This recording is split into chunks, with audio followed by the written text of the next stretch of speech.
Departamento de Relaciones Internacionales y la Escuela de Ciencias Sociales y Gobierno del Tecnológico de Monterrey, les damos la más cordial bienvenida a la conferencia Formación de Ciudadanía, impartida por el doctor Sergio Fajardo. Agradecemos la presencia de las autoridades que el día de hoy nos acompañan. El doctor Salvador Curupiño Olifet, director general del Tecnológico de Monterrey, Campus Querétaro.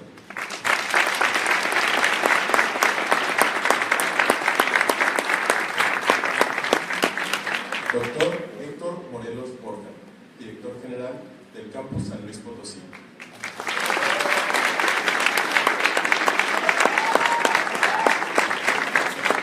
Ingeniero Javier Benavides Ornelas, director general del Campus Zapualpa.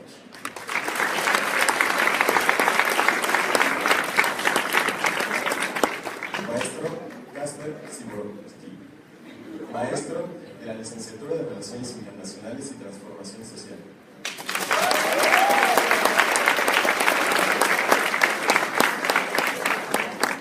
Sergio Fajardo Valderrama es licenciado y maestro en Matemáticas por la Universidad de los Andes y doctor en Matemáticas por la Universidad de Wisconsin-Madison. Además, fue designado doctor honoris causa por la Universidad Internacional Menéndez Pelayo. Sin más, cedo la palabra al doctor Fajardo.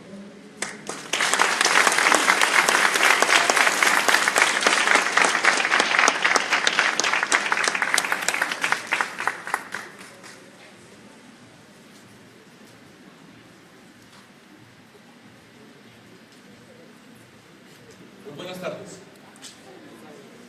Es un gusto muy grande para mí, estar acá con ustedes hoy. Señor doctor, a todos ustedes, la familia del TEC, me alegra muchísimo poder venir a compartir con ustedes una experiencia política, pública, que viene de Medellín, de Antioquia, de Colombia. Yo actualmente soy profesor del TEC, soy profesor de la Escuela de Gobierno y Transformación Pública, y es mi gusto personal poder compartir, como les digo, lo que hemos aprendido, mostrarles a ustedes experiencias diferentes y en esencia mostrarles que nosotros somos capaces de cambiar el mundo, que las cosas se pueden hacer, que no estamos obligados a pensar de una manera y a comportarnos de una manera particular, sino que nosotros podemos atrevernos a inventar, a crear y a transformar. Quiero dar un saludo muy especial yo sospecho, pues por lo menos hay un estudiante ahí. He saludado a algunos de Colombia. Por favor, levanten la mano todas las personas colombianas que estén acá. Pues a todos mis compatriotas colombianas, es un gusto saludarles también. Espero que se sientan muy orgullosos de nuestro país, aquí en este país tan lindo como es México, con el que yo particularmente digo, este es mi segundo país. Después de que conocí a México, dije, este es el lugar más cercano a mis afectos. Tengo pues la gratitud de haber trabajado acá en el TEC y de haber conocido este pueblo mexicano que me encanta. Voy a contarles una historia. Este es Medellín. Medellín está en Colombia, dentro de Colombia un estado, departamento de ese con nosotros que se llama Antioquia. Medellín es la capital, tiene cerca de 2,5 millones de habitantes. Está en un valle, por la mitad de ese valle pasa un río y tenemos montañas al lado y lado. Medellín es la ciudad más linda del mundo, yo creo. Y Bogotá es la segunda, empatada con Querétaro. Ahí está Medellín, estas son más imágenes de Medellín, más Medellín. Pero vamos a lo que vinimos. ¿Por qué estoy yo aquí hoy? Siendo un profesor, yo soy un profesor, me reconozco como profesor, como matemático, como científico. Y no estoy hablando de ciencias, política de ciencias, sino vengo a hablar de política y vengo a hablar de lo público. Y quiero contarles esto. Hace 17 años y medio un grupo de personas en la ciudad de Medellín nos reunimos y viniendo de diferentes sectores sociales, de las ONGs, organizaciones sociales, el mundo de la cultura, del emprendimiento, de la empresa, el mundo académico mío, nos encontramos por una razón. Nos preocupaba nuestra sociedad, la sociedad colombiana, Medellín en particular. No nos gustaba la estructura política de nuestra sociedad y todavía no nos gusta. Pero queríamos ser parte de esa sociedad, éramos conscientes de dónde vivíamos y trabajábamos y tratábamos de aportar a que fuera una mejor sociedad. Pero después de tantos años descubrimos que eventualmente todas nuestras conversaciones, acciones terminaban con una expresión: hay que hacer esto. Seguramente muchos de ustedes han dicho en más de una ocasión: hay que hacer esto en México, hay que hacer esto. Pero cuando nosotros decimos hay que hacer, ¿a quién le estamos diciendo que lo haga? Y la respuesta es muy sencilla, y nos costó mucho trabajo aceptarla: a los políticos. Los políticos son quienes toman las decisiones más importantes de nuestra sociedad, gústenos a nosotros o no nos gusten. A nosotros no nos gustaban esos políticos. Hay que reconocer que personas valiosas hay, pero no nos gustaban esos políticos. Y entonces, en ese momento, estoy hablando de finales del siglo pasado, 1999, muchos de ustedes no habían nacido o apenas estaban gateando. Tomamos una decisión que fue la siguiente: nosotros no vamos a volver a decir hay que. Nosotros nos vamos a atrever a participar en política, vamos a construir nuestro movimiento cívico independiente, vamos a participar en elecciones, vamos a ganar esas elecciones, vamos a llegar al poder y vamos a transformar la sociedad.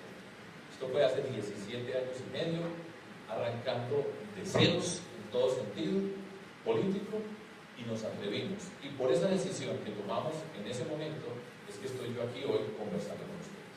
Entonces voy a contarles un poco acerca de ese viaje. Y esto me gusta ponerlo acá a manera de ilustración. Yo, como científico, como profesor universitario, pues trataba de aportar en la medida de mis condiciones. Participaba en el Consejo Nacional de Ciencias Básicas, en el Comité Nacional de Maestrías y Doctorados en ese entonces. En cuanto podía, escribir artículos en los periódicos, participaba en programas radiales, de todo, hablando de educación, de la importancia para nuestro país, para transformar la sociedad. Es un ejemplo que explica, desde el 5 de marzo del 2000, creo que fue el último artículo que escribí. Entonces ustedes pueden ver el título: Educación, Educación, Educación. Si pudieran leer lo que está acá, seguro que cuando yo termine de contarles lo que les voy a contar, van a decir: gran parte estaba escrito ahí. Pero estaba escrito y terminaba con el hay que hacer esto. Y la razón entonces para dejar ese mundo privilegiado, el mundo de la academia, y atrevernos a lo público, está detrás de todo esto. Decimos: no más decir hay que, vamos a hacerlo, vamos a participar y vamos a transformar esta sociedad. Por ejemplo, aquí dice: la política misma se convierte en actividad educadora y a los políticos les corresponde buena parte del liderazgo pedagógico de la sociedad. Eso es lo que yo he hecho 17 años y medio. Pero eso estaba dicho ahí: hay que hacer este tipo de cosas, hasta que nos convertimos en los protagonistas de la transformación. Arrancamos a hacer política. Ahora conversaba, he tenido muy buenas conversaciones con un grupo de maestros, con estudiantes.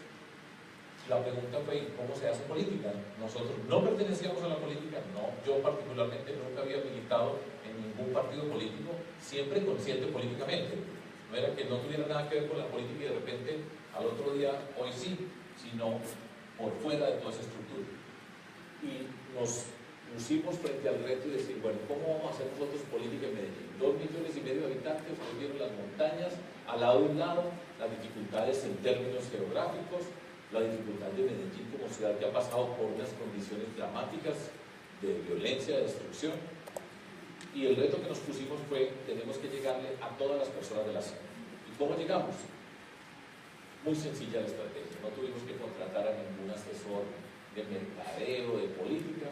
Fue la siguiente: la gente de la casa sale, por caminar no cobran, y nosotros vamos a caminar, vamos a buscar a las personas, les vamos a entregar un volante, les vamos a contar de que nosotros tenemos un sueño, que queremos transformar la sociedad, y lo único que consumimos básicamente es agua y café. Vamos. Y así nos atrevimos y fuimos para la calle. Al principio se burlaban de nosotros, se reían y decían: estos creen que repartiendo papeles en la calle van a derrotar a esas maquinarias electorales poderosas, potentísimas que tendríamos en nuestra ciudad. Pues así fue, ya hoy no se ríen de nosotros. A mí me insultan muchísimo, unos, pero nosotros demostramos que se podía hacer de manera diferente. ¿Y qué logramos en esta experiencia? Cuando empezamos a salir a caminar por toda la ciudad, por todas partes, a repartir nuestros volantes, logramos 3 cosas muy potentes, que fue ponernos la ciudad en la piel. Por eso quiero decir, recorrimos todos los rincones, aprendimos a oler las esquinas de la ciudad, a ver cómo era toda nuestra ciudad en todas partes, a ver cómo olía la ciudad, a sentirla desde los órganos de los sentidos. Nos la pusimos en la piel. Para hacer esto, por supuesto, se necesitaba y necesita una convicción muy profunda. Nosotros estábamos convencidos de que íbamos a transformar la sociedad, le pusimos nuestra vida a esa actividad y de esa manera teníamos la energía para levantarnos todos los días a caminar por días, por meses, por años, que nosotros hemos hecho la política de esa manera, por la convicción de que tenemos un ideal y que creemos en los ideales y que esos ideales se pueden transformar. Y al mismo tiempo, por supuesto, pues nosotros teníamos una gran componente académica de estudiar las ciudades, qué pasa en las ciudades, entender los diferentes fenómenos que ocurrían en nuestra ciudad. Entonces juntamos la piel, el corazón y la razón, y de esa manera establecimos una relación con la ciudadanía que nos permitió hacer una transformación política potentísima, que nos permitió después llegar al poder para transformar la sociedad. Eso es algo que es bien importante señalar, porque muchas personas van a Medellín y ven unos espacios, unas construcciones, ven una ciudad muy linda en muchos aspectos, todavía tiene muchos problemas, por supuesto, y piensan que el tema de transformar las sociedades son las edificaciones, y eso no es cierto. El tema es la política, lo que hay detrás de todo esto para que todas esas edificaciones tengan un sentido político público para transformar. Este era el primer volante que nosotros entregábamos, ahí estaban los principios, no lo voy a leer porque no tengo todo el tiempo, pero ese era el papel que íbamos a entregar a la calle. Ahí estoy yo entregando volantes, este es en una esquina, al conductor de ese bus, y así fuimos por muchas partes, y muchas personas empezamos, éramos muy pocos y empezamos a multiplicarnos, a llegar a todos lados. Mi mamá nunca en la vida se imaginó que su hijo mayor, en el que tenía al científico, iba a estar en la calle de Medellín repartiendo volantes. Y lo hicimos por todos lados, y esa fue una forma muy potente de conectar, porque el reto es cómo conecta usted con las personas, cómo construye confianza, de qué manera establece una relación, que es una ruptura gigantesca. El principios, ahí le mostré a ustedes el papelito que decía, estos son nuestros 10 principios. Esos 10 principios capturaban la esencia de los conceptos que nosotros teníamos de la política y de la manera como nos íbamos a relacionar con la sociedad. Yo soy matemático, aquí tengo un exalumno mío, que lo acabo de ver después de 35 años, ¿sí? Y esos puntos son como los axiomas, conceptos fundamentales sobre los cuales vamos a construir. Ahí está la clave de lo que nosotros empezamos a hacer. Después planteamos los problemas que queríamos resolver en la ciudad. Los problemas que queríamos resolver eran 3 fundamentales: las desigualdades sociales profundas, desigualdades entre personas y el territorio, la violencia, que ha sido pues una característica de la sociedad de Medellín con creces, de Colombia en general, y la cultura de la ilegalidad que se había creado dentro de todo este contexto donde la corrupción es un capítulo estelar. Unos principios, unos problemas que vamos a resolver, y después nosotros llegamos a resolver los problemas estando en el poder. Se llama Medellín la más educada, será nuestro programa de gobierno para la ciudad de Medellín, Antioquia la más educada, nuestro programa de gobierno para el departamento de Antioquia. Fíjense ustedes que todo esto tiene el sentido matemático: principios, problema y solución. Y de esa manera entramos a hacer la política de una manera muy distinta, de una forma muy diferente a la tradicional. A mí me dicen, bueno, pero ¿cuál es la ideología de ustedes? En ese planteamiento está lo que nosotros pensamos, la forma como entendemos. Cuando uno plantea un problema, está tomando una decisión política. Cuando ponemos de primer problema las desigualdades, estamos tomando una decisión a partir de la manera como entendemos la sociedad. Yo no digo esta es mi ideología, sino esta es la forma como entendemos la sociedad y sobre eso vamos a construir. Una forma de explicarlo, como profesor, a mí siempre me gusta explicar que las cosas se pueden entender de la mejor forma, de la manera más sencilla y más potente. Es una forma de explicarlo. Tenemos 3 árboles: uno es el árbol de la violencia, otro de las desigualdades y otro es el de la ilegalidad. Esta imagen no la dibujé yo, la dibujó mi hija porque no le gustaba una imagen que yo tenía con 3 árboles. Todas las otras en mi letra, es la forma como yo preparo las clases, la manera como me siento como profesor a escribir los conceptos que después vamos a explicar. Y esta imagen sirve para explicar de la siguiente manera. En principio uno dice, bueno, vamos a acabar con las desigualdades o con la violencia o con la ilegalidad. Esta imagen me permite decir, No, lo tenemos que trabajar los tres problemas en forma simultánea. Piensen en esos árboles, cada uno tiene su raíz, pero después de que pasan 40 años, esas raíces van creciendo hacia abajo y se van mezclando, enredando. Después de 40 años de este problema, nosotros, si miramos los árboles por fuera, son tres árboles, pero por dentro la raíz se convierte en una, porque nadie decide esta raíz es de acá, esta raíz es de acá y esta raíz de acá. Pues tienen una sola raíz. Si vamos a arrancar esos árboles, los tenemos que arrancar en forma simultánea. Eso es una forma intuitiva de entender cómo tenemos que proceder para trabajar. Esta es otra que me gusta mucho porque sirve para explicar de manera visual muy elemental. Es una caricatura, disculpen el dibujo, pero es esto. Para muchas personas en Medellín, en Antioquia, en Colombia, pongamos un joven, sale de su casa, se sienta en la esquina de la casa, mira hacia el frente y lo que ve es un muro gigantesco, altísimo. Todo esto lo he dicho yo antes de que apareciera Trump con sus muros. Si no es que me sugirió la idea para poner un muro, de nada. Pero ven un muro gigantesco. ¿Qué quiero decir yo con ese muro? Ese muro es el muro de la desigualdad. Porque para muchas personas en la vida salen y dicen, ¿yo qué camino tengo acá? Sabe que hay detrás del muro, del otro lado del muro están las oportunidades, pero para muchas personas no lo tienen. Entonces la mirada en la vida es, ¿y yo cómo hago para acceder a las igualdades, a las oportunidades, que están del otro lado? Ese es un reto muy grande para nosotros. Y al lado de ese muro gigantesco hay una puerta muy ancha, en Medellín, Antioquia y Colombia. Es una puerta muy ancha, que es la puerta de entrar al mundo de la ilegalidad, donde en muchos momentos a muchos de esos que están mirando enfrente le dicen, no se preocupen por pasarse ese muro, que no sabe cómo se lo va a pasar, sino siga por esta puerta, entre al mundo de la ilegalidad. Ahí aparece pues el narcotráfico con toda la potencia que ha tenido el narcotráfico para destruir, y por ese muro entra usted y llega del otro lado y empieza a tener oportunidades. Entonces, ¿cuál es nuestro reto político? Es este. Nosotros tenemos que cerrar la puerta de entrada al mundo de la ilegalidad. No somos capaces de cerrarla de una vez. Podemos irla haciendo más estrecha, pero para hacerla más estrecha tenemos que empezar a romper el muro. Ese muro que está sellado, tenemos que empezar a abrir puertas, de manera tal que quien está aquí sentado enfrente empiece a ver puertas que le permitan pasar, hacer ese recorrido para llegar a las oportunidades, y no sea la de la ilegalidad la puerta que más atrae. Es en términos muy elementales lo que nosotros hacemos. Y para hacer ese recorrido, para empezar a avanzar hacia las oportunidades que tenemos que recorrer y pasar esas puertas nuevas que van apareciendo, hay un equipaje que es fundamental, es el equipaje de la educación. Si no vamos con educación, se necesitan muchas cosas, pero educación es condición obligatoria y primera para luchar contra las desigualdades y crear las oportunidades. Todas las personas que estamos acá somos privilegiados de esta sociedad. El hecho de poder ser estudiantes aquí, todos ustedes son privilegiados. Eso no quiere decir que uno no tenga dificultades y problemas y esfuerzos, pero tener esta oportunidad desde la perspectiva nuestra es un privilegio, porque ustedes ya tienen herramientas para empezar a construir oportunidades. Muchos de ustedes están pensando si van a crear una empresa en la semana y, en fin, van a hacer un montón de cosas. Usted ya tiene la oportunidad de soñar, ustedes ya están del otro lado, en las oportunidades, y hay que construirlo.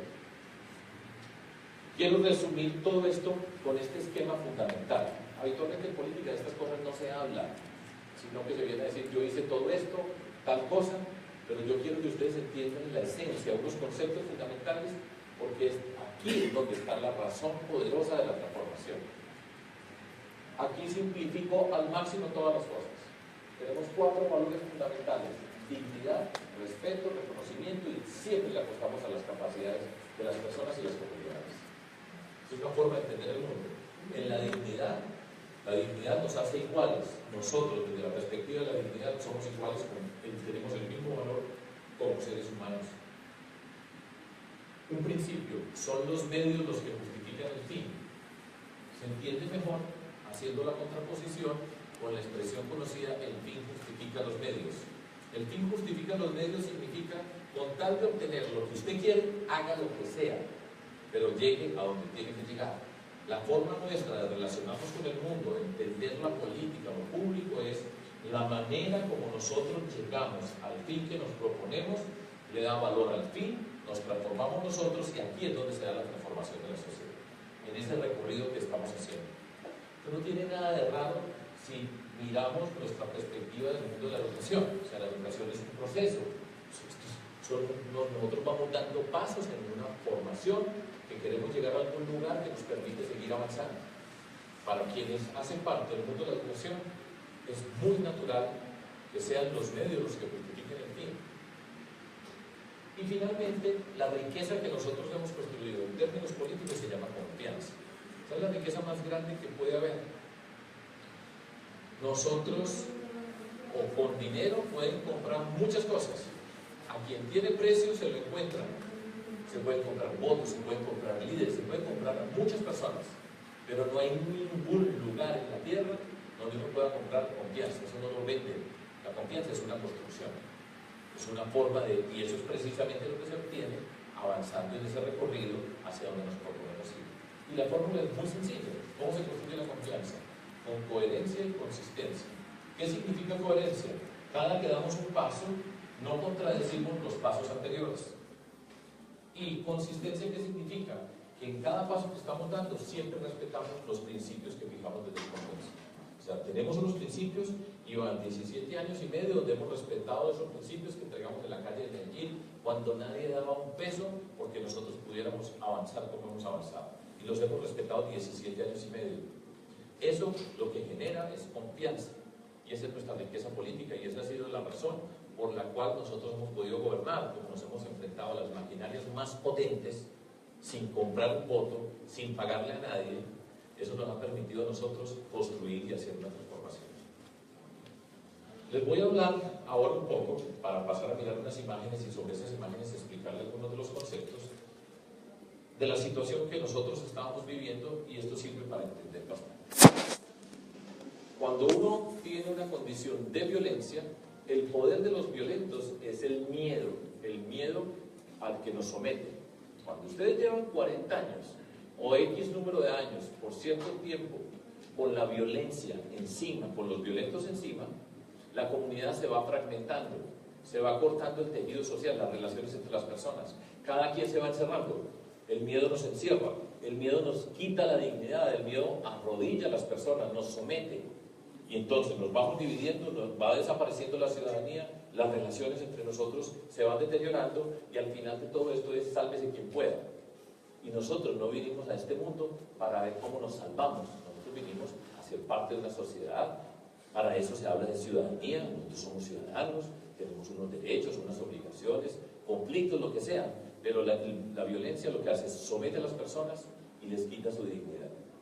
Nosotros sabemos entonces que para enfrentar ese miedo tenemos que juntarnos. El miedo que nos encierra lo tenemos que empezar a derrotar encontrándonos, volver a encontrarnos. Nos tenemos que juntar, nos tenemos que unir y tenemos que empezar a conectar los fragmentos que quedaron regados. Yo no voy por allá ni loco, por esta parte no va nadie, por esta parte no va nadie, en este barrio de esta esquina para allá nadie entra, cada quien va relegado, fragmentado, y nos tenemos que volver a conectar. Y eso lo vamos a hacer en el espacio público. El espacio público va a ser un espacio para resolver una buena parte de todos estos problemas. Entonces, ¿cómo lo hacemos? Lo explico con este diagrama. Nosotros empezamos diciendo, vamos a cambiar la piel. Vamos a cambiar la piel a la ciudad. Ustedes llegan a una cantidad de comunidades y en esas comunidades ha estado el dolor, la destrucción, la muerte. En tantos espacios donde los niños, todas las personas han visto muertes, asesinatos, han visto un cuerpo tirado en la calle.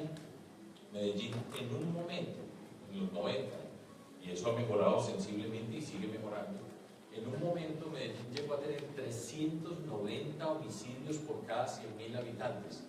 Pero pues, ¿cuántos tendría Ciudad Juárez en el momento que fue más conmovedor para la sociedad mexicana? No llegaba a 100, Medellín 390. Es la barbarie, y tantas personas y tantos lugares, tantas calles con la sangre, con el dolor, con la destrucción, con el miedo. Nosotros le vamos a cambiar la piel a esa ciudad, vamos a cambiar la piel a esos espacios donde estaba la destrucción. Con un criterio, y esto es una forma de intervenir que tiene muchos sentidos, y es con lo más bello para los más humildes. Nosotros vamos a llegar a esos espacios, vamos a construir la esperanza que está perdida, y vamos a empezar a construir los nuevos espacios para encontrarnos con las mejores condiciones estéticas. Vamos a romper con esa idea de que solamente los ricos tienen las cosas bonitas. que si son pobres cualquier cosa que le dé es ganancia porque tiene muy poco, y vamos a hacer una intervención que vamos a hacer una ruptura potente. Nosotros vamos a romper lo que está pasando, vamos a cambiar esa piel, vamos a romper con estos espacios.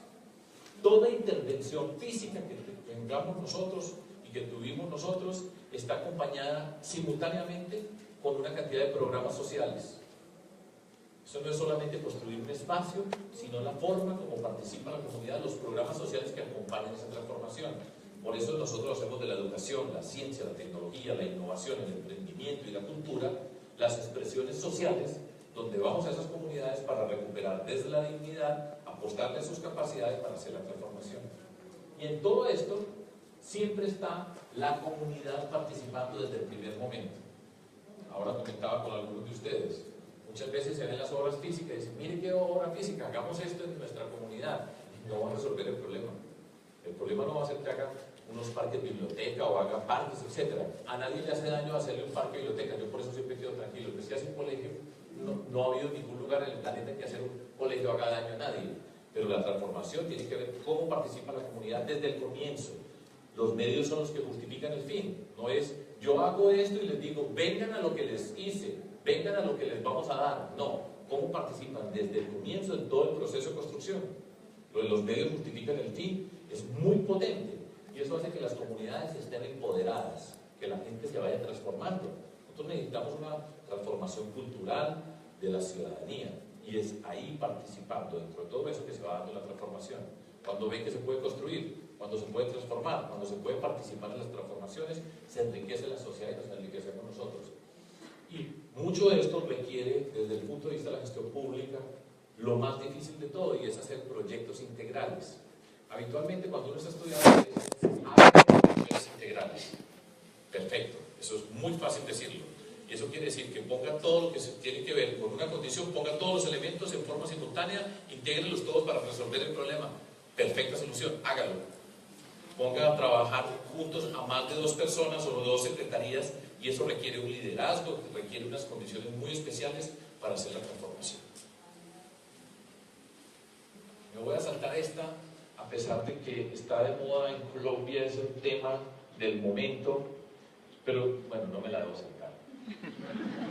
Lo voy a decir más breve porque siempre tengo la tendencia a explicarlo con mucho cuidado. Pero entiéndanme esto. De la forma como se llega al poder, así se gobierna. Los medios justifican el fin. ¿Cómo llegó al poder? ¿Cómo llegó el gobernador de este estado al poder? Miren cómo llegó, y viendo cómo llegó, ustedes van a poder decir cómo va a gobernar. En particular, a los que pagan para llegar, llegan a robar. Y ahí está la clave de la corrupción.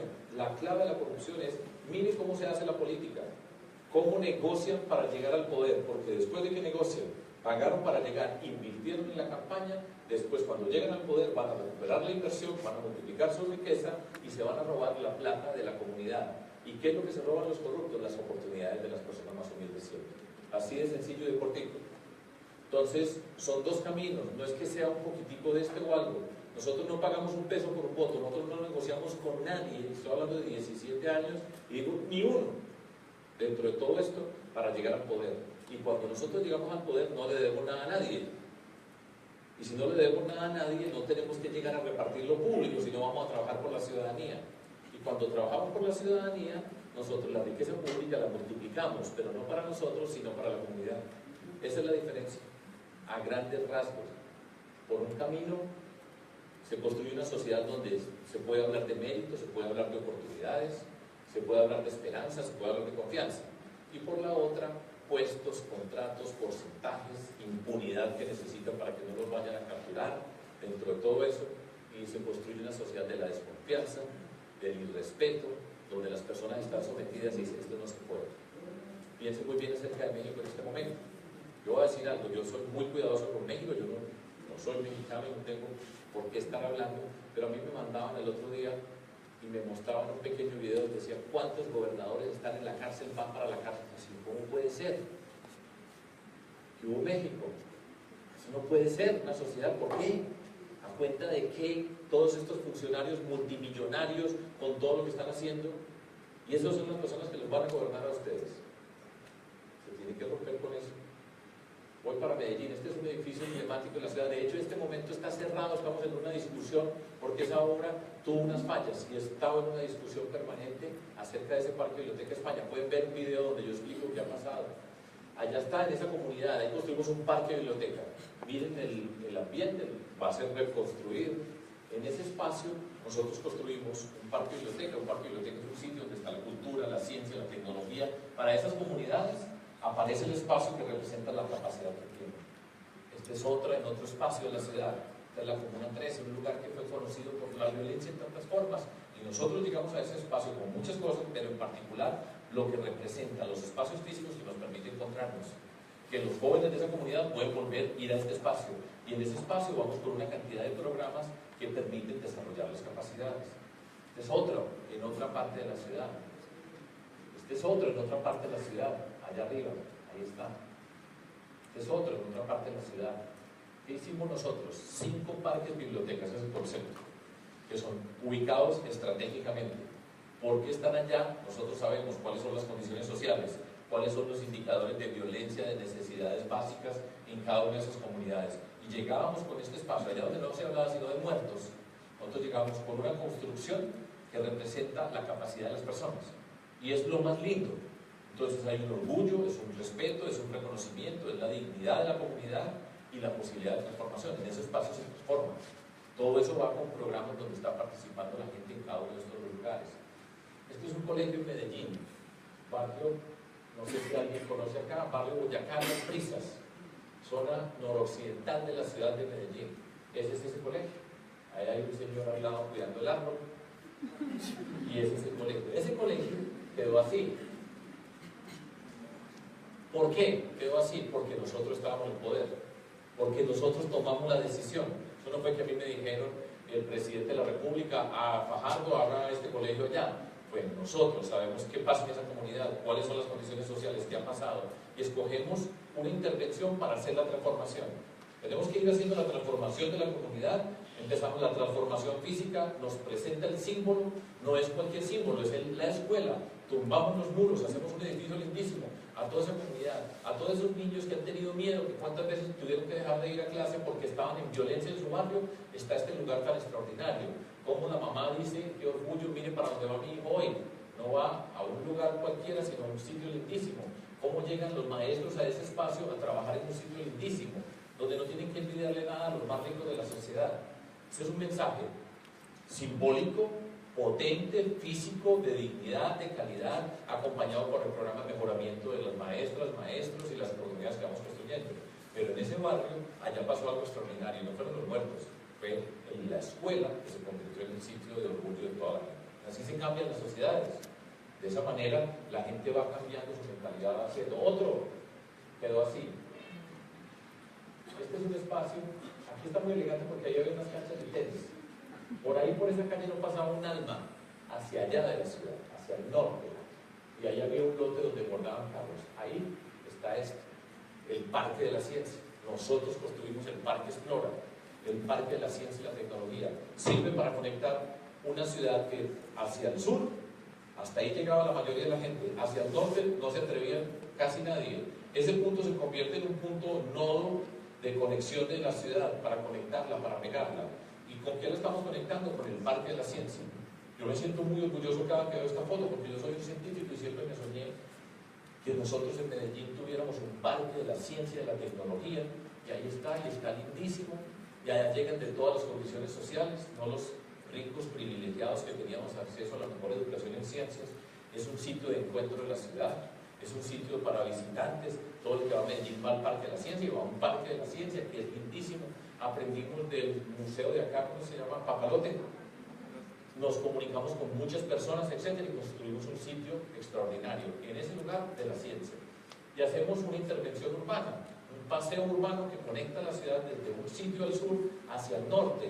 En ese espacio empiezan a pasar una cantidad de cosas, actos, eventos. Al frente está, ya se los voy a mostrar, el jardín botánico. Y entonces la feria del libro, la fiesta del libro la hacemos en la calle y la gente empieza a salir. Nos comenzamos a encontrar, pero no para llorar por el dolor de la destrucción, sino por la alegría de vivir, de disfrutar lo que nosotros somos capaces. Ese es el jardín botánico que está al frente. Cuando lo estoy señalando a él, no es porque sea el director, que pues, es el más importante de este campus, sin duda, pero estuve en Medellín, ha estado en Medellín más de una vez, y en Semana Santa estuvo en Medellín, y allá en ese jardín botánico estuvo, y él no se imagina que esto era así. Así era el jardín botánico. Con el clima que tiene la ciudad, Medellín es conocida como la ciudad de la eterna primavera. Yo después descubrí que hay muchas ciudades de la eterna primavera, que aquí está Cuernavaca, después en Guayaquil, en México, encontré en Ecuador otras ciudades de la eterna primavera, pero la verdadera eterna primavera es Medellín. Allá está nuestro jardín botánico. Estaba vuelto a nada, ese era el salón central. Y ese salón central es así hoy. Lo diseñó un arquitecto de allá de la ciudad, con elegancia, con inteligencia, y hoy es un sitio de encuentro. Cuando lo señalo y me dice, estuvimos en vacaciones y estuvimos en el jardín botánico, hace 13 años no entraba un alma allá. Un turista, pues muy pocos turistas iban a ir a Medellín, para empezar. Pero llegar al jardín botánico, pues era de titanes. Y allá está ese espacio lindísimo. Poco más adelante, en un barrio, este barrio fue construido sobre el que era el basurero de la ciudad, así se decía antes, el basurero. Sobre ese barrio empezó a vivir un montón de gente, desplazados, pobrísimos. Y allá que construimos este edificio, pero ¿ese qué es? El Centro de Cultura. Nosotros llegamos a ese barrio y hacemos el Centro de Cultura, lo diseñó el mejor arquitecto de Colombia, ya falleció, Rogelio Salmona. Esta es una calle en el centro de la ciudad. Nosotros no tenemos centros históricos en Medellín. En Cartagena hay centro histórico, en Bogotá hay un centro histórico, pero nosotros no tenemos de histórico muy pocas cosas. Esta era la casa más vieja, no histórica, sino la más vieja, vuelta a nada, como la pueden ver. Nosotros la reconstruimos, es nuestro orgullo. ¿Y qué hicimos allá? Pues una casa de la lectura, en el centro de la ciudad, donde hay mucha gente que son informales, el centro está lleno de informalidad, pero allá van a leer, a leer. ¿Y por qué es eso? Porque estamos nosotros en el poder. ¿Y qué significa eso? Nosotros creemos en la cultura, en la educación, en todo esto como los elementos de la transformación. Elegante, siempre digna, siempre bonita, asociado con la transformación del espíritu. La esquina en un barrio, Manrique, para quienes saben, así era la esquina y así quedó. ¿Qué hicimos ahí? Un centro de emprendimiento barrial, zonal. Ustedes en el TEC saben mucho de emprendimiento. Este es emprendimiento zonal, es social, con esas comunidades donde son emprendimientos mínimos, donde no estamos preocupados por la tasa de retorno, estamos preocupados por la tasa de retorno social, cómo empieza a construir, el sitio es elegante, allá llegan los cursos, empiezan a salir de las casas donde estaban encerradas las personas con miedo y se van encontrando en esos espacios a transformarse. Este es otro centro de emprendimiento zonal, en otra parte de la ciudad, de esos varios, para que la gente vaya saliendo y vaya encontrando, hacemos el concurso de capital semilla, acompañamiento, etc. Este es el Parque del Emprendimiento, es el primero que hicimos con la Universidad de Antioquia. Nosotros tenemos una universidad estatal muy potente, que es la Universidad de Antioquia. Esto después se convirtió en Ruta N, ser el primer paso para el emprendimiento como proyecto de ciudad. Hay un edificio lindísimo del Parque del Emprendimiento, Casper nos lo mostró a la distancia, y entonces Medellín tiene ahora uno lindísimo, pero este fue el primer paso para ir construyendo para llegar allá. Voy a salir de Medellín, la ciudad, y me voy a ir para Antioquia, el departamento, el estado. Medellín es la capital del estado de Antioquia. Yo fui alcalde y fui gobernador, y nosotros hemos tenido una experiencia muy grande entendiendo todas estas cosas. Entonces voy para otro mundo, voy para las montañas. Nosotros tenemos unas tremendas montañas en Colombia. La cordillera de los Andes arranca desde Chile, sobre el Pacífico, es una cordillera que va avanzando por toda Sudamérica, llega a Colombia, se parte en 3 cordilleras, oriental, central y occidental, y Antioquia tiene 2 de esas cordilleras terminan en Antioquia. Nosotros tenemos muchas montañas. En esas montañas, pues, hay escuelas. La forma en que organiza es el municipio, el pueblo, hay un casco urbano donde están los servicios principales de la alcaldía, el puesto de salud, etcétera, los principales servicios. Y después del pueblo hay el corregimiento donde viven un grupo de personas, cierto número, pero sin esos servicios, que se comunican con el casco urbano, y más lejos aún están las veredas donde están los campesinos dispersos, pero tienen ciertos puntos de encuentro, como siempre en la escuela. Esta era la escuela allá. En el mundo rural, yo sospecho que aquí ninguno viene, o muy pocos vendrán del mundo rural y no les tocó esto. No es que está primero de primaria, segundo de primaria, tercero de primaria, sino todos al mismo tiempo con un profesor o una profesora.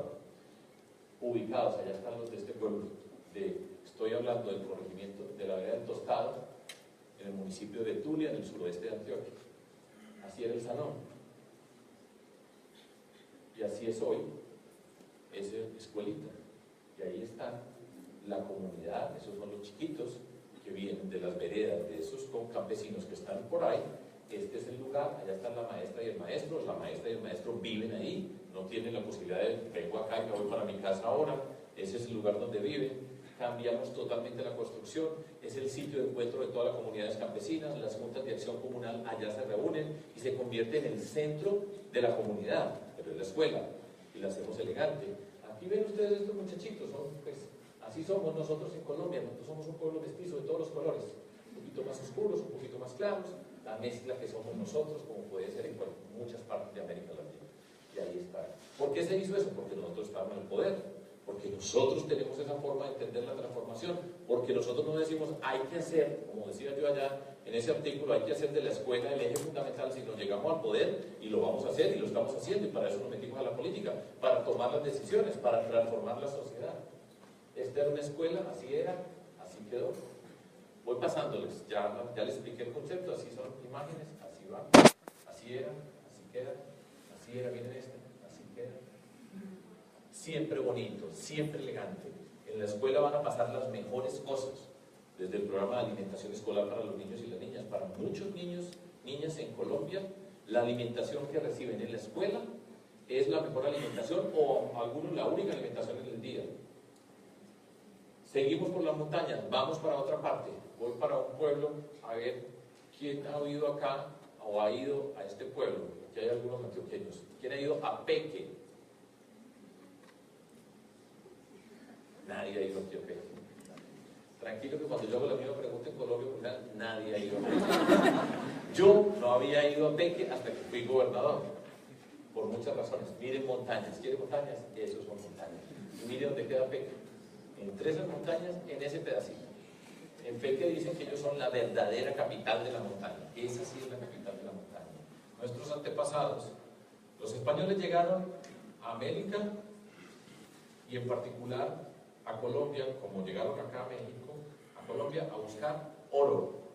Oro lo que les importaba. Ellos no estaban preocupados por la belleza del paisaje ni las culturas indígenas, sino dónde está el oro y lo que sea con tal de obtener ese oro. Y habitualmente se instalaban en donde encontraban un pedacito plano para que pudiese instalar al lado de un río, acababan con los indígenas o los ponían a buscar la riqueza. Ya había mucho oro en nuestras montañas.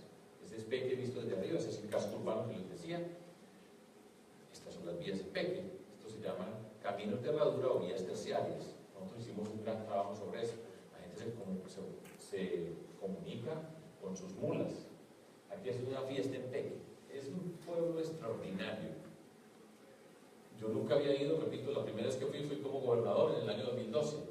Cuando íbamos a hacer campaña electoral allá, me dijeron, nosotros no le garantizamos la seguridad a usted si pretende ir a Peque. O sea, me decían, es un peligro que usted vaya, y no me dejaron ir.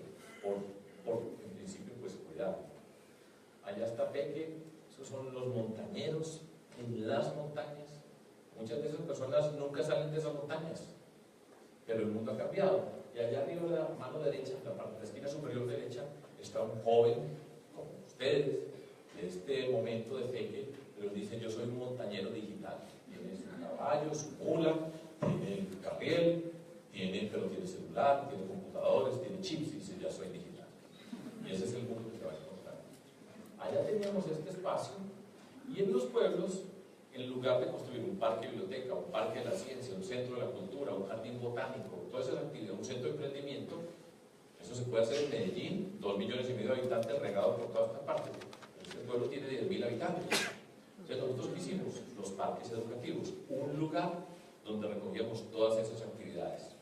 Lo asignamos por concurso, abrimos una convocatoria, se tiene que presentar el pueblo, tiene que presentar el proyecto educativo del pueblo, participan las maestras, los maestros en la construcción de la propuesta del pueblo, tienen que aportar el lote, cómo van a aportar recursos, y presentaban ese proyecto y lo juzgaban unas personas por fuera de la administración. Nosotros no le estábamos dando a este alcalde, le voy a dar un parque educativo para que vote por mí después, sino que se lo ganaban.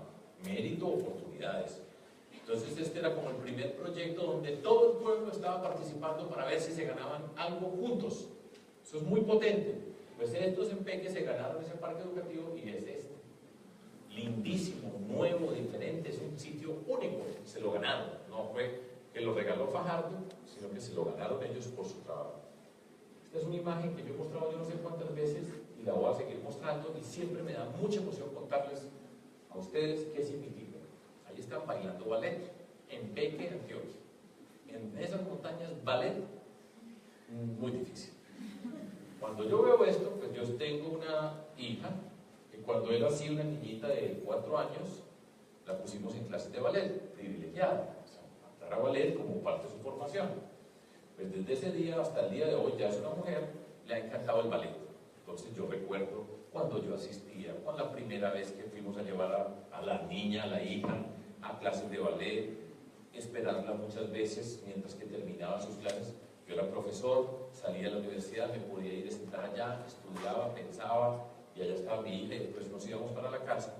O como la primera presentación, cuando mi esposa en ese momento me dice, ya va a salir, a mí se me salieron las lágrimas, cuando me terminé de limpiar las lágrimas ya había pasado. Entonces yo cada que veo ballet, siempre siento una emoción muy grande, en muchos sentidos. Entonces fui donde la profesora, y dije, profesora, ¿tú dónde bailaste ballet? Si yo no sé bailar ballet.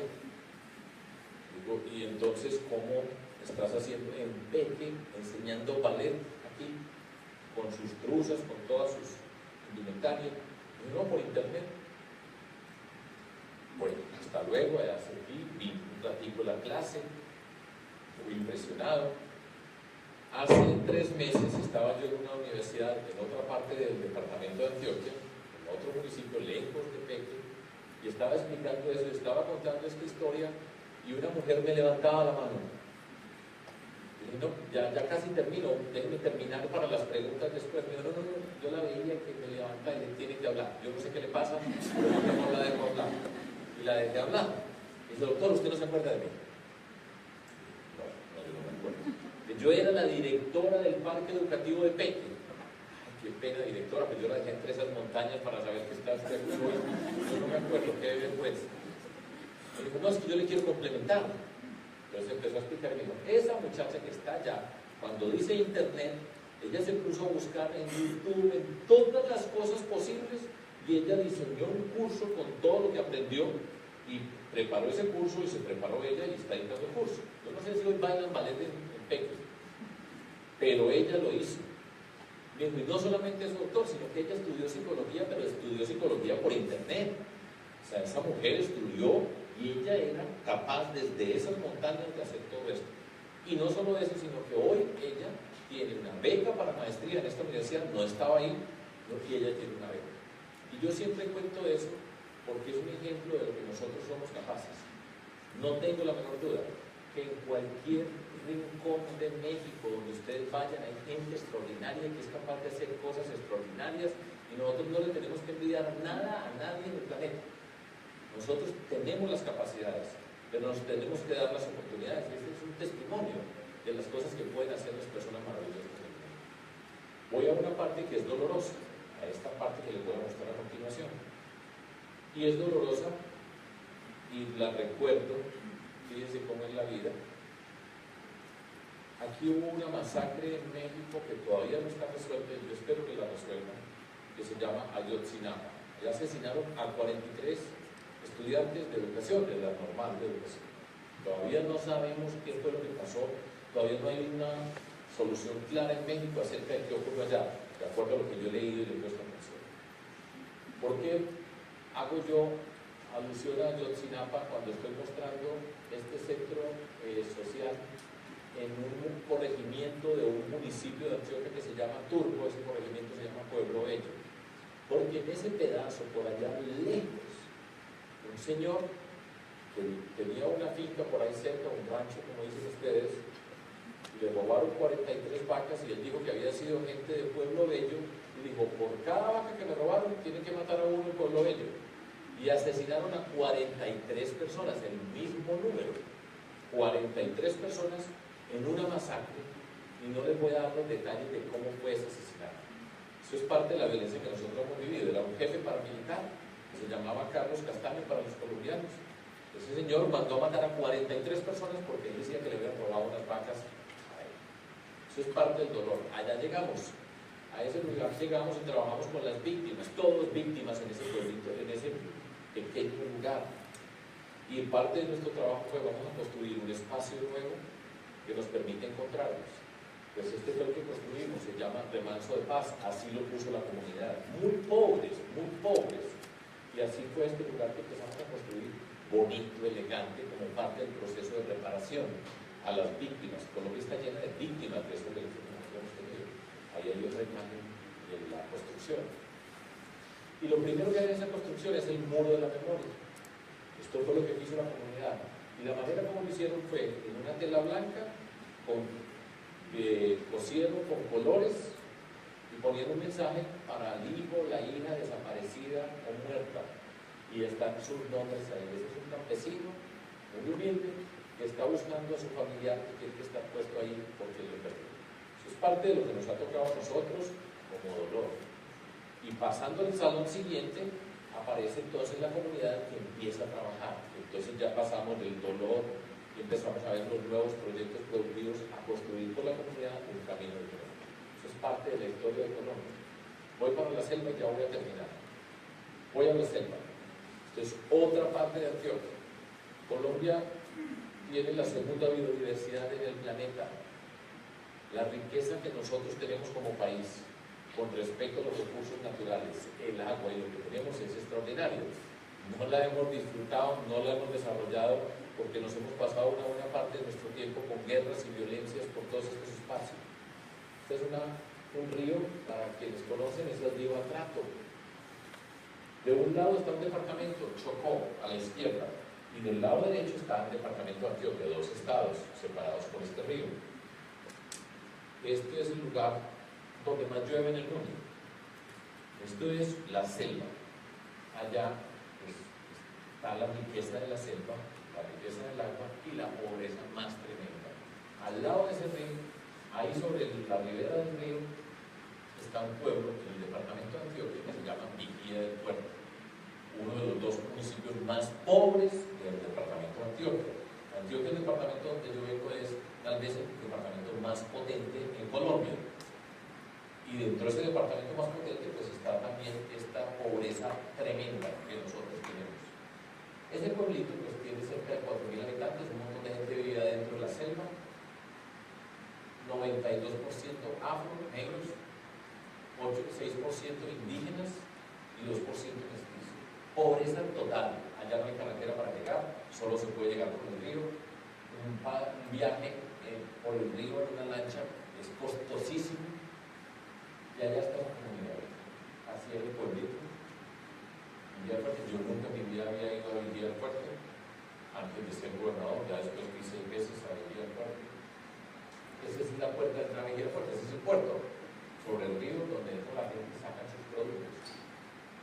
Esta es una imagen del pueblo. Son construcciones palafíticas, tienen que estar sobre zancos por la inundación y por la selva. Y esas son pues las banquetas, o unas. Miren, donde más llueve en el mundo no hay acueducto, no hay agua potable. Allá empezamos a avanzar en eso. Pero en una parte del pueblo, por ejemplo, era así, para poder llegar a la casa. Por supuesto, nadie tiene título de propiedad de la casa, todas las condiciones de pobreza. No son municipios de Vigía del Puerto. Un programa que hicimos bien importante fue construir, en muchas partes construimos aceras, banquetas de concreto. Eso es como haber construido una superautopista. Por ahí puede ir en bicicleta, puede ir una motocicleta, puede ir un pequeño vehículo, puede pasar por una banqueta de esta naturaleza. Muestro esta imagen y es la comunidad participando en la discusión. Desde el comienzo la comunidad, todo lo que yo les estoy mostrando tiene una comunidad que ha estado involucrada hasta ver el lugar que yo les estoy mostrando. El centro comunitario en Pueblo Bello, participamos con toda la comunidad hasta que está. Los parques educativos se lo ganó la comunidad y la comunidad acompaña hasta que termine el proyecto. Y así sucesivamente, igual acá en Vigía del Puerto. Un acto, cuando una comunidad es capaz de sentarse y dibujar sobre un mapa y ubicar un territorio y decir, aquí tenemos esto, y hay un avance gigantesco. Seguro que un poco de ustedes son capaces de dibujar el mapa de Querétaro y decir, nosotros estamos acá. Siempre, en cada lugar a donde nosotros llegamos, siempre, en cada pueblo, vamos a la escuela y en la escuela hacemos el pacto por la calidad de la educación. Llegamos al lugar. ¿Cómo estamos en los indicadores de educación? En Vigía, en muchas partes, muy mal. Estamos muy mal. Bueno, entonces, ¿qué hacemos? ¿Nos ponemos a llorar? ¿A insultar a los maestros? Sí, vamos a trabajar. ¿En qué estamos? ¿Dónde está? Esta es la alcaldesa. La mujer que está al lado de ese soy yo de camisa blanca, la del lado derecho se llama Eminencia, es una mujer maravillosa. Vamos siempre, siempre que yo veo a algún lugar en Medellín, en Antioquia, en todas partes, siempre hay un lugar de la educación. Entonces, ¿dónde están las maestras? Acá están. ¿Dónde está la comunidad? Acá está. Vamos a trabajar. Cada quien. Estamos en este nivel muy malo. ¿Cómo vamos a mejorar el año entrante? Vamos a ponernos estos retos. Pequeños, los vamos a poner. ¿Usted cómo va y cómo participa? ¿Qué responsabilidad tiene la alcaldesa para hacer esto? Yo voy a hacer esto. Maestras, maestros, ¿ustedes cómo van a participar? La gobernación, ¿cómo vamos a participar? Y elaboramos un plan de trabajo. Nosotros soportamos, por ejemplo, una persona que va a acompañar y asesorar toda esta construcción y siempre vamos revisando cómo avanzamos. Damos pasos, pequeño pasito, pequeño, con respecto a todo lo que tenemos. El día que ellos estén de primeros en las pruebas PISA en el mundo, en matemáticas, pues yo no voy a estar acá y ninguno de ustedes va a estar acá. Pero empezamos a caminar, esa es la forma, si nos ponemos un reto, cumplimos, vamos para el siguiente y vamos transformando. Y están participando, todos están participando al tiempo. No es que unos genios de la educación nos dicen todo lo que hay que hacer allá, sino aquí estamos, ¿cómo vamos a hacer? ¿Quién responde? Pues al proceso de formación de maestros, que necesitamos de infraestructura, en fin, nos ponemos y decimos, este es el reto conjunto, vamos a hacerlo. Siempre, siempre, en todas partes, la fiesta de la educación. En el contexto político, muchas veces, y por lo menos en Colombia, y pasaba así en más de una instancia, el ser profesor nos mira como si fuéramos de una categoría inferior.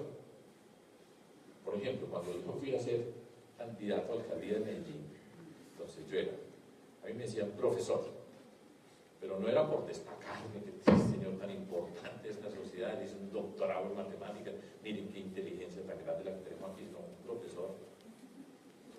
Me decían bogotano. Eso es como decir a alguien, pongámoslo en Monterrey, un chilango que vaya a ser el alcalde de Monterrey. Muy difícil está. Entonces a mí me decían bogotano, porque yo viví mucho tiempo en Bogotá, a mí me gusta Bogotá, yo no tengo ningún problema de su naturaleza, y entonces me decían profesor bogotano. Y estaba enfrentado a un candidato que era, en lugar de profesor, era un gerente. Y en lugar de ser bogotano, el nombre que tenemos los que venimos del mismo región de Antioquia, paisa. Entonces era un profesor bogotano, yo, contra un gerente paisa. Y en adición a eso, mi equipo de fútbol es el Medellín. Y el de este señor era el Nacional, que es el que ha ganado más cosas en todo Colombia. Entonces, ¿cómo le iba a ganar un profesor bogotano, hincha del Medellín, a un gerente paisa, hincha del Nacional? Imposible. Pues por supuesto que no es así el mundo, ¿cierto?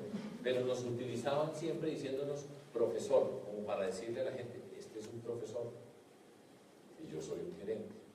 En la campaña presidencial donde estuvimos en el 2010, quien es hoy presidente Santos, el candidato nuestro era Carlos Mocos y decía el profesor, como era diciendo, aquí está el gerente y este pues es un profesor. Pues les ganamos, pero siempre en todas partes la alegría de la educación, en todos los espacios, donde ahora hablaba con algunos estudiantes, decían lo que uno es, ¿dónde vamos? Por ejemplo, el presidente Uribe siempre iba al lugar donde estaba el ejército y yo siempre iba a la escuela. Cada uno tiene una forma de ser y relacionarse con el mundo y la manera como nosotros actuamos y lo que hacemos determina nuestro liderazgo y determina hacia dónde vamos en la sociedad. Ellos también se ganaron un parque educativo, así como en Peque en las montañas se lo ganaron, en la selva, en este municipio se lo ganaron. Miren, así quedó. Es una construcción para la selva. Si no lo cuidan, todo se cae, todo se cae. Esta es una construcción en la selva, miren la elegancia. Estos son los lugares, piso distintísimo a Peque, un salón elegante. Este es el día de la inauguración, una fiesta impresionante.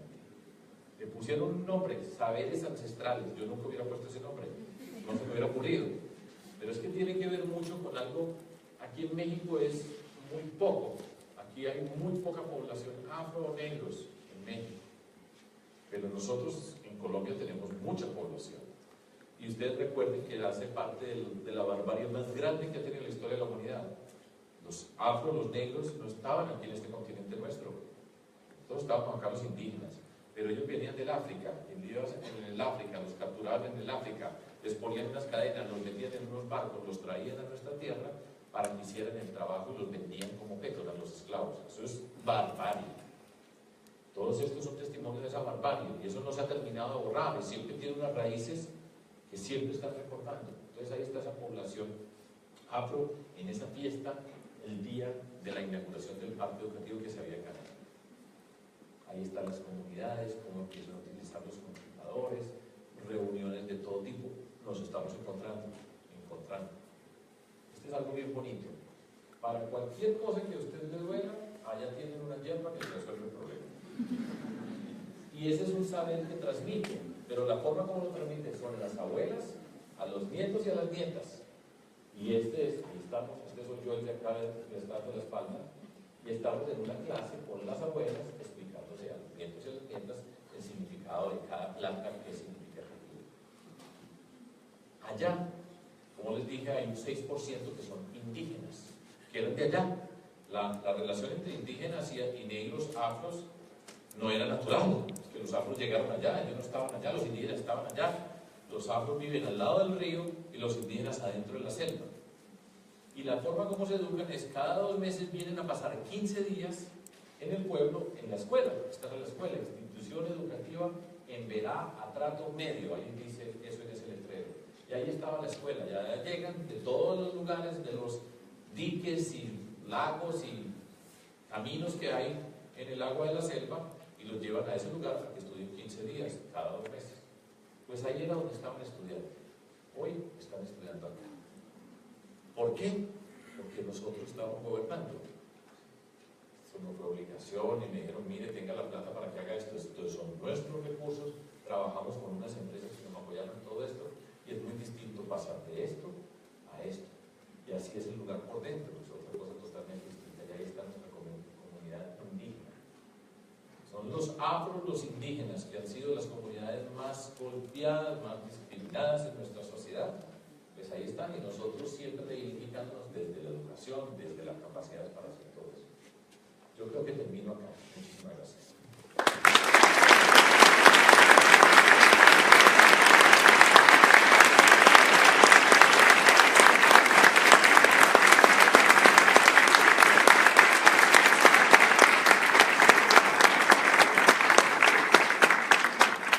Muchas gracias por su intervención. A continuación tenemos un breve espacio de 10 minutos para preguntas y respuestas. Puede ser 15. Por uno, bueno, adelante.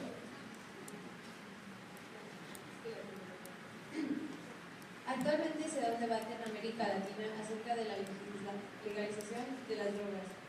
Muchos dicen que la lógica de prohibición ha fallado y es la causa de que el negocio sea tan atractivo. Mientras que otros subrayan las consecuencias que la liberación del mercado tendría en la salud de la población, especialmente la de los jóvenes. ¿Considera usted que la legalización de las drogas como un paso necesario para alcanzar la seguridad y la reconstrucción del tejido en la región? La respuesta es sí. Yo creo que sí, que debemos llegar hacia la legalización y entender que el tema de las drogas es un tema de salud pública. Yo no tengo la menor duda de que hacia allá nos debemos mover, pero tenemos que ser realistas y mientras que eso pasa, nosotros estamos viviendo acá, tenemos unas circunstancias, tenemos que enfrentar el tema del narcotráfico que hace daño global, pero al mismo tiempo en nuestras comunidades se ha avanzado en el tema de la legalización de la marihuana en algunas partes. En Colombia ya se ha avanzado en la marihuana medicinal y yo creo que tenemos que ir avanzando, pero eso toma tiempo. Eso va a tomar tiempo mientras que vamos avanzando. Y mientras que nosotros vamos avanzando tenemos que trabajar, no partir de lo que yo considero que debe ser, sino la realidad que nosotros tenemos. Tenemos que enfrentar ese mundo del narcotráfico porque es la criminalidad, la ilegalidad, las bandas, pero aquí ya en México saben bastante. Aquí les dicen cárteles, nosotros les decimos carteles. Ponemos el acento en otra parte. Pues yo creo eso, ¿cierto? Pero en este momento nosotros tenemos que entender ese narcotráfico, qué daño nos hace, cómo esa criminalidad que está asociada con el narcotráfico se convierte en otras criminalidades, en los contextos urbanos, aparecen las bandas, en lugares hasta la extorsión, el microtráfico, la venta de drogas local. Entonces nosotros tenemos que enfrentar ese fenómeno. Pero yo sí creo que el camino es ese, que ojalá fuera mucho más rápido de lo que vamos, pero ese es el camino.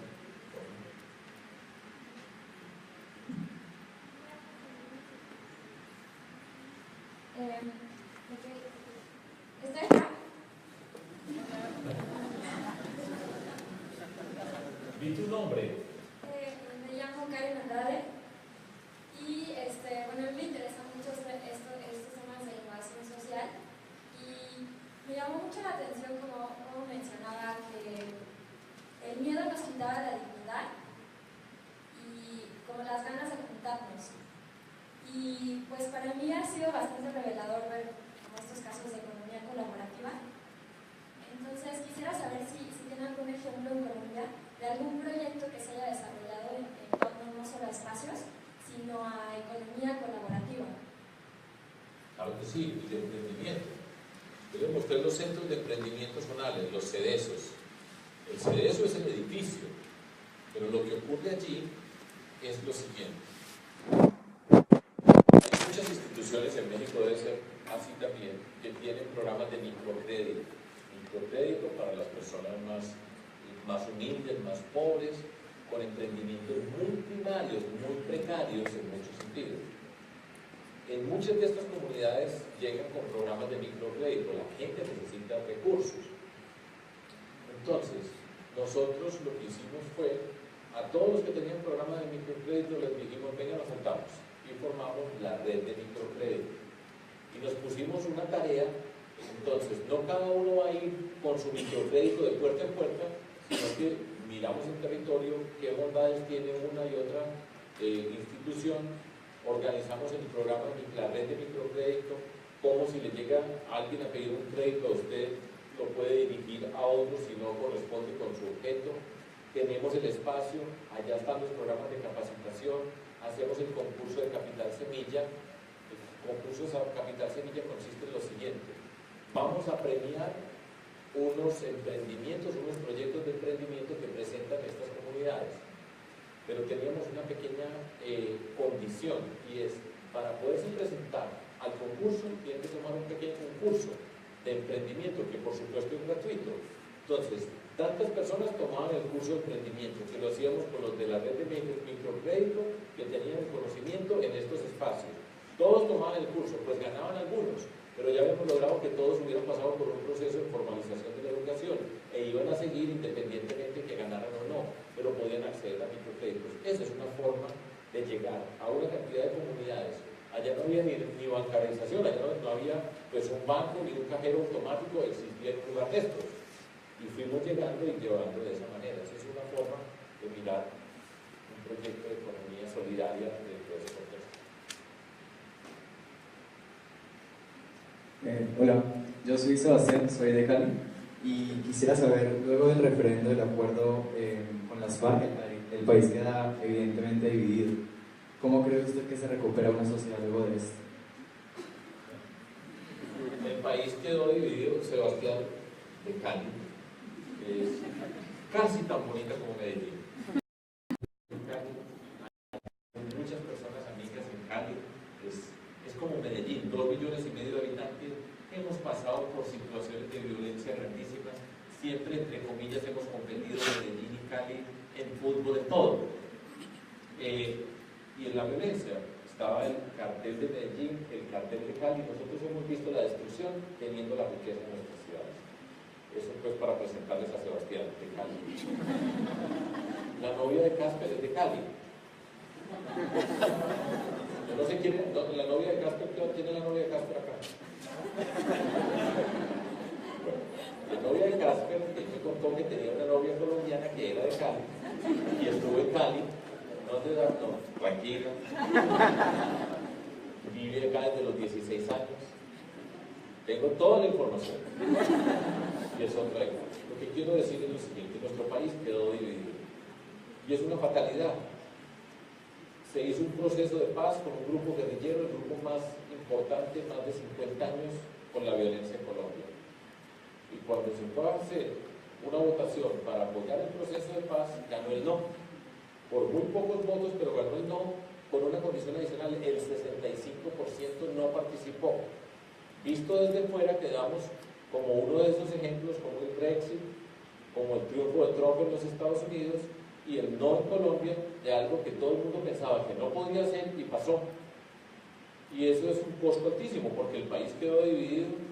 Y ese proceso de paz, que yo no tengo la menor duda, yo voté por el sí y voto por el sí, y creo en la importancia, o sea, él he mostrado ejemplos de lo que significa la barbarie para nosotros. Pero el proceso, a mi modo de ver, lo que tendría que haber sido un triunfo abrumador, porque es importante avanzar con este proceso. Es difícil. Cuando hay tanto tiempo de rabia, de dolor, eso quedan muchos resentimientos. Hay gente que tiene rabia, que tiene mucho malestar con lo que pasó, y ver a quien fue parte de la violencia entrando a participar en la vida política y pública produce mucho malestar. Yo entiendo eso. Y por eso se requiere explicar y mostrar las condiciones y dar las bondades. Para eso es la pedagogía, para hacerle ver a uno una cantidad de cosas que se pueden descubrir. Y no se hizo en Colombia, entonces quedamos divididos. Y eso se va a definir ahora en las próximas elecciones, porque no solamente eso, sino que se produce entonces hay una polarización, pero al mismo tiempo hay una indignación con el tema de la corrupción. Yo espero que llegue a México el día de la indignación total con la corrupción. Lo digo por lo que quiero a México. Nosotros ya llegamos en Colombia. Entonces es una mezcla de indignación, polarización, y eso va a tener una solución, y es una solución política. ¿Cómo vamos a participar nosotros allá y cuál va a ser la decisión del pueblo colombiano? Y estamos en un terreno frágil, porque en estas condiciones siempre es posible suscitar pasiones, y aquí generar rabia con más rabia es muy fácil, agredir es muy fácil, insultar es muy fácil, y suscitar comportamientos violentos es muy fácil. Y ese va a ser el problema de Colombia. Esto se va a resolver en la política, se va a resolver en las próximas elecciones. Y vamos a pasar por momentos muy complicados. Yo estoy participando, nosotros estamos participando para la campaña presidencial. Y es un reto muy grande en Colombia en este momento, y va a ser político.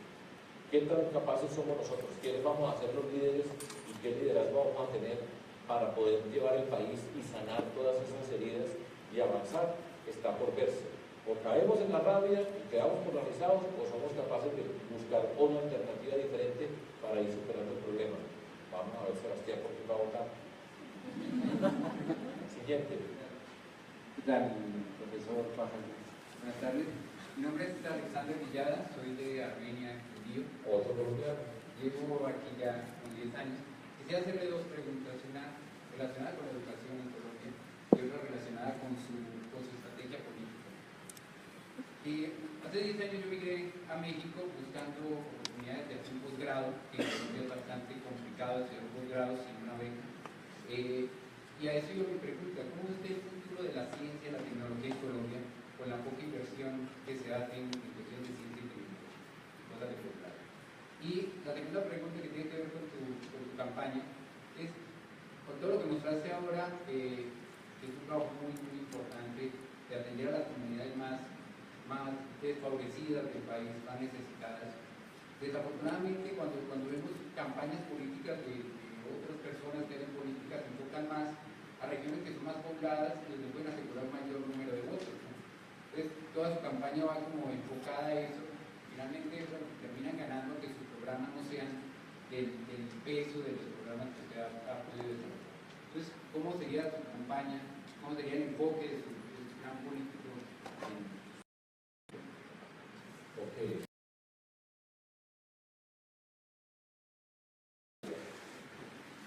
Armenia es una ciudad muy linda en las montañas. Vamos a cambiar de página, vamos a cambiar la narrativa, de cambiar de personajes. Y eso es una decisión política. Es a qué le apostamos, a qué le invertimos y con qué nosotros transformamos la sociedad. Tiene que ver con la pregunta, Sebastián, ¿a qué le vamos a apostar en Colombia? ¿Nos vamos a quedar peleando ¿Nos vamos a quedar enfrentados o le vamos a apostar a otras cosas? Eso es política y así sería. Y si nosotros llegamos al poder, pues tengo la certeza de que la educación, la ciencia, la tecnología, la innovación, el emprendimiento y la cultura van a ser los elementos transformadores de la sociedad colombiana. Con respecto a nuestra campaña, yo les he mostrado a ustedes diferentes lugares, muchos remotos, pero nosotros estamos haciendo una campaña diferente a los políticos tradicionales. Yo soy independiente. En México la palabra independiente es nueva, pero nosotros somos independientes desde hace 17 años y medio. Y hemos venido por un camino y ha habido otras personas independientes y nos hemos podido juntar en algún momento. Pero vamos escuchando por toda Colombia, vamos llegando a muchos lugares de una manera distinta a los tradicionales. Nosotros tenemos que ser capaces de ganar las elecciones sin pagar un peso por un voto. Y tenemos que romper con la estructura política tradicional. Eso es lo que estamos haciendo. Pero miren que nosotros ganamos en Medellín cuando nos decían que era imposible. Ganamos en Antioquia cuando nos decían que era imposible. Ya tuvimos una experiencia en el 2010 con un candidato que era Antanas Moco. Yo fui candidato vicepresidencial y quedamos de segundos. Y yo creo que para esta oportunidad están dadas las condiciones. Va a ser muy difícil. Este es un mundo de insultos. Usted no imagina la cantidad de cosas que me dicen. Porque nosotros somos un testimonio de que se puede hacer diferente. Es que nosotros somos una amenaza muy grande, nunca violenta, pero en términos políticos estamos diciendo no se puede. A mí me dicen de todo, pero nosotros les podemos ganar y este es el momento preciso, después de 16 años, en las condiciones que estamos, que una expresión política diferente gane en las elecciones. Yo creo que ese es el reto, dificilísimo, pero se puede. Vamos a ver.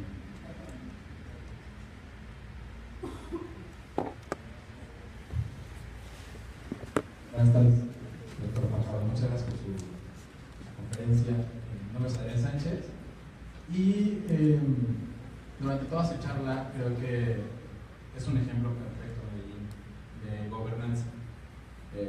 Sin embargo, para llegar a un modelo de gobernanza, pues tiene que haber una serie de pasos previos y que esos pasos son bastante complicados y que de cierta forma suelen ser muy difusos. En el caso de su alcaldía y de su altura, ¿cómo fue ese trabajo para llegar a las zonas que ustedes estaban como primordiales, ¿no? Porque suena muy fácil, llegamos a esta zona, pero el llegar y hacer una intervención en esa zona es bastante complicado, no nada más para la sociedad civil, sino también para el gobierno y más para el gobierno por ejemplo en México. Entonces, ¿ustedes cuál era, de cierta forma, los liderazgos que atacaban de manera inicial? Eran liderazgos políticos, liderazgos sociales, ONGs. Y por otra parte, en política también siempre va a haber oposición, sea el programa bueno o sea malo, siempre va a haber quien se oponga. ¿De qué manera ustedes lograron combatir o demostrar que lo que ustedes estaban proponiendo fuera algo correcto, era algo que había que hacer? Bueno, lo primero que les conté fue cómo hicimos la política, a pie, llegando en Medellín a todos los barrios de la ciudad, caminando. Teníamos, en el origen también les señalaba que había varias personas de ONGs, organizaciones sociales, de diferentes tipos que empezaron por nosotros, que empezamos juntos. Y a cada barrio que íbamos a llegar, seguramente encontrábamos a una persona o a dos o tres personas de alguna organización que está en el barrio, que simpatizaban con nosotros. Y con ellos íbamos a caminar por esa comunidad. Y eso llevaba ante la comunidad el signo de quiénes estábamos juntos y cómo íbamos a llegar. De esa manera empezamos a multiplicarnos y llegamos de una manera totalmente diferente a todos los líderes políticos. Nosotros nunca hicimos una fiesta. Vengan que vamos a repartir tal cosa, nunca repartimos nada. A mí me decían que me va a darle, les regalen un café, un tinto, como decimos nosotros. Nosotros no damos nada, pero siempre estábamos atentos y respondiendo a las personas. De esa manera rompimos esa estructura política. Ahora, ¿cómo se hace? Trabajando fuertemente. Eso no fue pues que yo muy bonito caminando por este barrio, volvemos por este, no. Fue trabajando con las personas, organizándonos. Caminamos una vez, 2 veces, 3 veces, 4 veces, 10 veces. Eso hay que insistir, porque eso no va a ser fácil, pues, simplemente por una foto o una imagen. Pero teníamos esa convicción. Y cada que pasábamos por allá de nuevo, eran más las personas que se juntaban con nosotros. Y de esa manera fuimos construyendo y llegando a tantas personas. Cuando llegó el momento de la elección, yo saqué en ese momento como 230.000 votos, ya no me acuerdo. Y el segundo sacó 130.000, le sacamos de más de 100.000 votos, sin comprar uno. No hay una sola persona que pueda decir que nosotros le dijimos, mire, tenga esto para que vote por nosotros. Entonces, cuando llegamos al poder, teníamos una legitimidad muy grande, la ciudadanía. Y todos los políticos saben cómo llega el uno o el otro. Aquí en México, en cualquier parte, cualquier político sabe qué hace el otro, a quiénes compra, con quiénes se junta, este es amigo de tal, este es amigo de tal, todo eso se sabe. Y todos ellos sabían que nosotros no habíamos comprado a nadie, que no habíamos pagado y que habíamos llegado con ese voto. Sabían que nosotros representamos a la ciudadanía. Cuando llegamos, entonces nosotros nos tenemos que poner a repartir y nos decían, hay que hacer una coalición. Y dije, nosotros no vamos a hacer ninguna coalición con nadie. Este es el programa de gobierno, usted quiere participar, cuáles son sus intereses, explíquelos, dígalos, va a tener respeto de nosotros, pero sí se tramitan lo que nosotros hacemos. Y así hicimos. Entonces mucha gente dice, no, pero eso es allá. ¿Por qué? ¿Qué es ese juego? Porque le dicen, no, es que tiene que ser de otra manera. Lo que yo quiero que les quede en la cabeza, no tiene que ser esto, por supuesto, habrá otras cosas, otras formas, pero no se dejen meter en la cabeza que tiene que ser así. Ese es el poder que tienen los corruptos. Y ese es que para poder gobernar tenemos que ser nosotros. Y vamos a robar un poco, o más o menos, pero somos nosotros. No tiene que ser así. ¿Y cómo se hace? Haciéndolo. Así de sencillo y así de difícil. Es haciéndolo, metiéndose, atreviéndose. Y nos quitamos de encima las cadenas que nos ponen en ese mundo de la política, que tiene que ser de esta manera y no tiene que ser. Ahora hay que trabajar mucho. Eso sí, pues va a ser, ha sido y va a ser ahora en el contexto colombiano muy difícil y muy duro, porque es el poder. Y ya nos conocemos y saben a qué van y no van a entregar el poder porque sí, pero se puede. A nombre del Departamento de Relaciones Internacionales y la Escuela de Ciencias Sociales y Gobierno del Tecnológico de Monterrey, procederemos a la entrega de un reconocimiento y un regalo al doctor Sergio Fajardo por su participación.